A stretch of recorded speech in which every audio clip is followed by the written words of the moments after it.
అంటే నాకు ఈరోజైతే ఫస్ట్ ట్రేడ్ అయితే లాస్ వచ్చింది ఫ్రెండ్స్.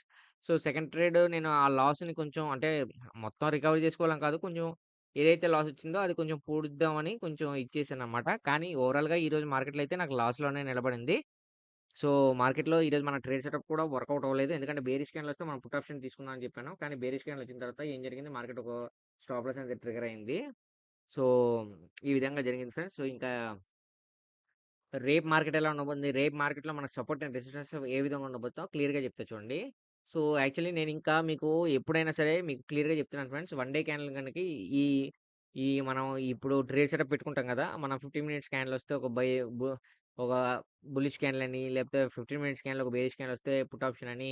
సో, ఇవి నేను చెప్తున్నాను గదా! ఇవి మీరేం చేస్తారంటే ఈసారి నుంచి వన్ డే క్యాండిల్ ఏదైతే ఉందో వన్ డే క్యాండిల్ ఈ కిందన ఏదైతే ఈ మధ్యలో ఓపెన్ అయితే మాత్రం మీరు ఎటువంటి ఎంట్రీ తీసుకోవద్దు. ట్రేడ్ సెటప్ కూడా పెట్టుకోవద్దు. ఎందుకంటే నాకు ప్రీవియస్‌గా చెకప్ చేస్తే నాకు మల్టిపుల్ స్టాప్ లాస్ ట్రిగ్గర్ అనేది ఈ క్యాండిల్స్ మధ్య వస్తుందన్నమాట. ట్రేడ్ సెటప్‌లో పెట్టుకుంటున్నాను. దానివల్ల వస్తుంది.